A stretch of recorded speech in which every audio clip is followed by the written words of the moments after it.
नमस्कार भाइयों, मैं Rajasthan goat farm owner Zaid Tausik बोल रहा हूँ। ये मेरे पास लोट है जो सारा वैक्सीनेड है, पीपीआर वैक्सीन है भैया। ठीक है, एफएमडी मैंने लगाया नहीं है क्योंकि एफएमडी मेरा बाहर जाना नहीं है, फार्म पे रहता है, बाहर चढ़ने नहीं जाता है। और अभी ये ब्रीडर है, ये है अभी ये 4 दांत पे है, पूरा सिरोही कलर स्पॉटेड कलर में। मेरा डीलिंग जो ज़्यादा रहता है स्पॉटेड कलर और लंबे हाइट और अच्छी लेंथ के बकरा बकरी ही रखता हूँ मैं। भाई रेटों के बारे में बहुत सारे फार्मों को अलग अलग देखे होंगे, वो रेट का बारे में उनका अलग जोल रहता है। भाई मेरा ऐसा नहीं है, मैं खड़ा मोल क्यों बताता हूँ, क्योंकि तोल में तो हर जो बंदा अलग अलग रेट बताएगा। कोई 250 बताएगा, कोई 280 बताएगा, कोई 220 बताएगा, तो वो उनका सब मिला हुआ वैसा रहता है। तो मैं खड़ा मोल इसलिए बताता हूँ। बकरी की हाइट लेंथ तो देखो, अभी बकरियाँ भी देखो ना भैया, हाइट लेंथ की है, तोल वाली बकरियाँ नहीं है। लेने को मैं भी तोल में दे सकता हूँ भाई, 250 में वैसी ही बकरी मिलेगी। जो आप ब्रीड लाइन की बकरी देख रहे हो, देखो नस्ल देखो एक बार, इनकी हाइट लेंथ देखो, अच्छी हाइट क्वालिटी देखो। ये मैंने इसके डिटेल से बता रखा है। देखो मैं फार्म पे ये नमक के काला नमक, जिससे हाजमा ठीक रहता है बच्चों बकरियों का। ठीक है, ये आपकी इच्छा अनुसार वो नमक जितना उनको लगे उतना खाती है। अभी खा रही है दाने में, ये अभी लौंग पत्ती है, लौंग पत्ती के साथ ग्वार है, ग्वार के साथ जो मिक्स है, जो मिक्स दाना है। ठीक है, तो ये देखो दाना भी खा रही है जो। ठीक है, ये अभी ये खा रही है। ठीक है, ये अभी फीड चल रहा है। और बताना चाहता हूँ पीपीआर वैक्सीन के बारे में।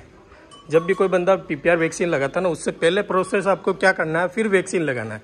सीधा जाते पीपीआर वैक्सीन नहीं घुसेड़ना। और पीपीआर वैक्सीन रखने से पहले आप इसका मेंटेन रखना सीखो भैया। पीपीआर वैक्सीन का मेंटेन इसलिए कह रहा हूँ क्योंकि इनका टेम्परेचर होता है 2 डिग्री से 8 डिग्री सेल्सियस। इनके बीच में इस तापमान में रखोगे ना तो पीपीआर कभी ख़राब नहीं होता है। अगर इसको -डिग्री में रख दोगे ना तो ये पीपीआर वैक्सीन ख़राब हो जाता है। ठीक है, इसके बारे में मैं बताऊँगा। ये पीपीआर वैक्सीन है। ठीक है, ये देखिए, ये आता है एक को लिक्विड फॉर्म में। ठीक है, ये लिक्विड में आता है और ये छोटी सी आती है, ये आती है पाउडर फॉर्म में। ठीक है, वो तो लिक्विड फॉर्म में आती है, ये पाउडर फॉर्म में आती है। ये दोनों का मिश्रण करने के बाद ही पीपीआर वैक्सीन काम करना स्टार्ट हो जाता है। तो ये अभी 25 बकरियों के लिए 25 ml लिख रखा है ना, तो ये 25 बकरियों का, हर बच्चों को ml है, बड़ा हो या छोटा हो सबको 1-1 ml लगता है। ठीक है, लगाने के लिए मैं बताऊँगा। इसका टेम्परेचर रखना ज़रूरी है। ये नहीं कि आप इसको जाते ही फ्रीजर में रख दो। फ्रीजर मतलब जिसमें बर्फ़ जमता है ना, उसमें नहीं रखा जाता है इसको। ठीक है, इसको रखा जाता है फ्रिज के, जिसमें 2 डिग्री से 8 डिग्री सेल्सियस पर रहे, तभी रखते हैं। ठीक है भैया, इससे कम ज़्यादा हो, अगर माइनस में चला जाएगा तो इसका काम करना बंद हो जाएगा। पीपीआर वैक्सीन का सबसे बड़ा है कि इस पर डिग्री लिखा रहता है इसके अंदर कि भाई आपको कितना डिग्री पे इसको रखना चाहिए। इस पर छोटे स्क्रो पे दिखेगा नहीं, आप देखो 2 डिग्री से 8 डिग्री सेल्सियस देखो, आप दिख रहा है, इसी डिग्री पे इसको रखा जाता है। और आप जहाँ से इसको परचेज करते हो ना, तो उससे चेन मेंटेनेंस मेंटेन करके लाए, मतलब बर्फ़ में रख के लाए, तो इसका टेम्परेचर नॉर्मल 2 से 8 डिग्री हो।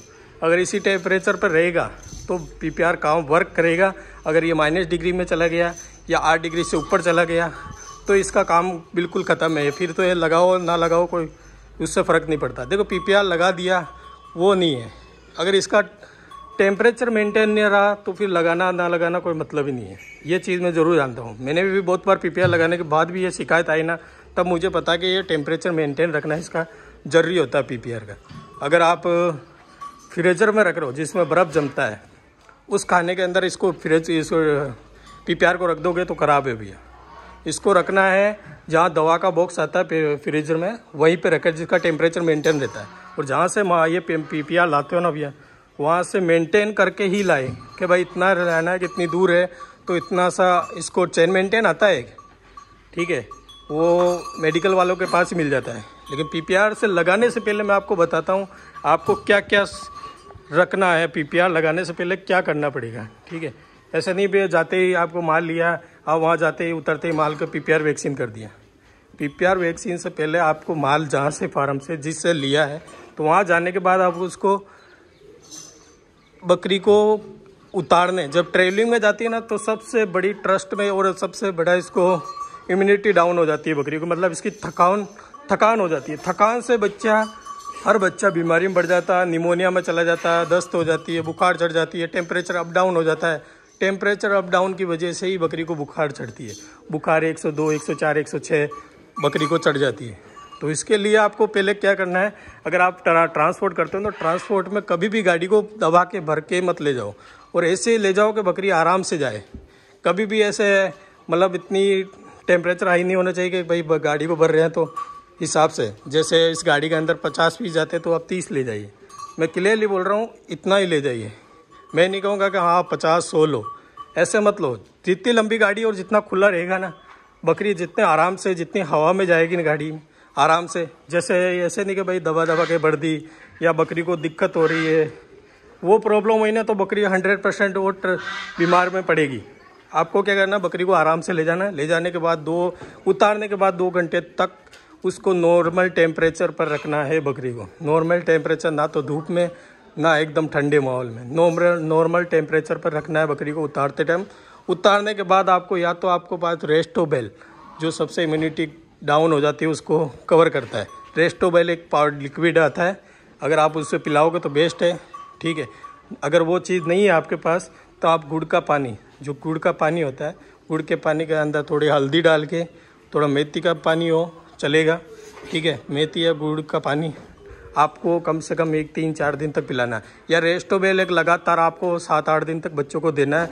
उस पर लिखा रहता है, रेस्टोबेल अभी मेरे पास है नहीं आपको बताता कौन सा लिक्विड आता है। वो लिक्विड आपको कम से कम 5-7 दिन तक पिलाना भी, कि बकरी को इम्यूनिटी को डाउन होना नहीं दे, वो उनको मेंटेन रखता है।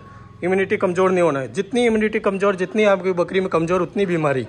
ये मेरी मान के चलो, मैं क्लियरली बोल रहा हूँ भाई। ये चीज़ आप ध्यान रखोगे ना तो कभी भी फार्मिंग में शिकायत नहीं आएगी। और ये नहीं कि आपके पास माल रखने की व्यवस्था तो 50 की और आपने 60-70 माल खरीद लिया। खाने की कैपेसिटी अगर आपके पास 50 बकरों की तो आप 30 बकरे लीजिए, सबसे बेस्ट रहेगा। सबसे बड़ी शिकायत आती है कि बकरे को खिलाने में, डाइट में कमज़ोरी कर देते हैं। यहाँ राजस्थान से माल जाता है, वहाँ जाने के बाद कमज़ोर पड़ जाता है। अभी आप ही मेरे फार्म पे देखो, इनको सब चमक दिख रही है ना।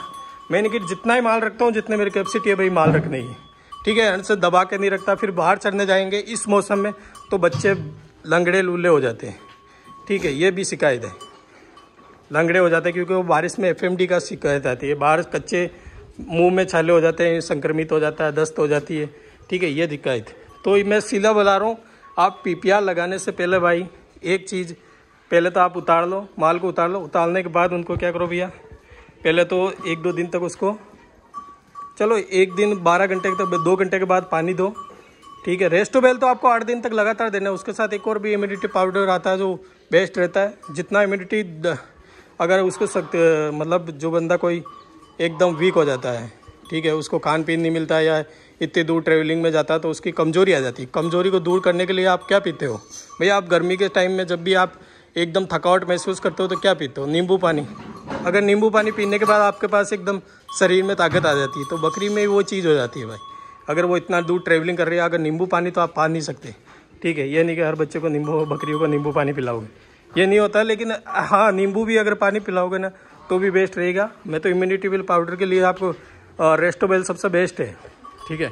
इसके पिलाने के बाद आपको 12 घंटे के बाद सवेरे, जब सवेरे का टाइम हो तब आपको इसको डीवॉर्मिंग करवाना है। पहले तो आपको डीवॉर्मिंग के लिए भी बहुत दवा आती है, लेकिन मेरे पास अभी है हाईटेक, ठीक है।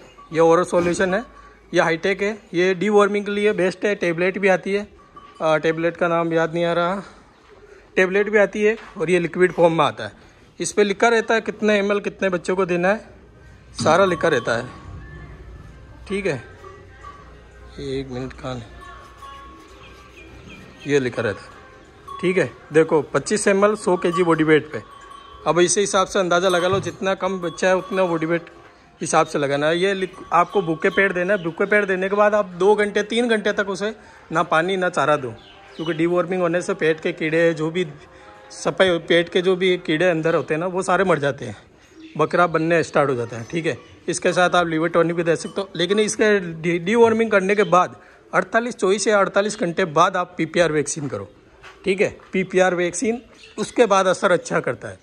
ऐसा नहीं सीधा लगा दो, क्योंकि जहीं से भी माल लिया हो ना बंदे, तो वो PPR लगाए न लगाए, लेकिन आपके हिसाब से आपको ज़रूर लगाना भाई, ठीक है। वो लगाए नहीं, वो तो कहता हाँ लगा दिया, आप उसके भरोसे पे मत रहो, आप खुद लगाओ, ठीक है, तो बेस्ट रहता है।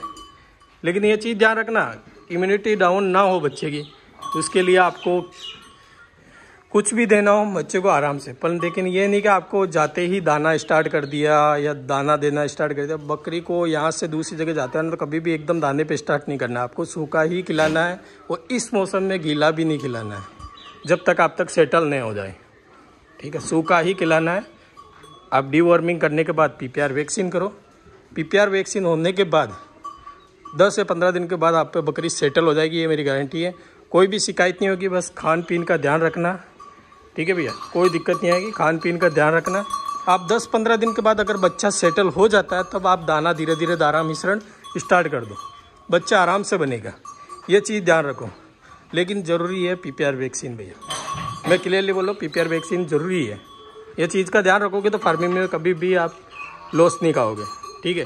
मैं पीपीआर वैक्सीन करता हूँ भाई, इसका क्या है, ये 125 रुपये का आता है। मैं एक भी बच्चा या 10 बच्चे या 5 बच्चा भी लाता हूँ ना, वैक्सीन करता हूँ। पहले डीवॉर्मिंग के बाद वैक्सीन, ठीक है। ये चीज़ मैं ज़रूर कर लूँ। अभी मैं मेरा मान लो ये स्टॉक में, इसको सारे को पीपीआर के आज 4-5 दिन हो गए मेरे फार्म पे, ठीक है। ये जैसे कोई 1-2 ले जाता है, कोई 5 ले जाता है, कोई 10 ले जाता है, जैसे जैसे माल लाता हूँ मैं वैक्सीन करता हूँ। डीवॉर्मिंग का बाद वैक्सीन, और ज़्यादा क्वांटिटी में इस नहीं रखता माल, जितना मेरे हिसाब से रखना होता है। जैसे मैंने 20 रखने की कैपेसिटी है, 40 रखने की है, 20, जितना ही माल रखता हूँ, दबा के नहीं। बाकी ऑर्डर पे चलता है, ऑर्डर पे चलने के बाद जिसको जो कोई शिकायत हो मैं तुरंत इलाज बताता हूँ, ठीक है भैया। आपका और कोई सवाल है तो बुक कमेंट बॉक्स में कमेंट कर लीजिए, मैं और वीडियो बनाऊँगा। थैंक यू, धन्यवाद।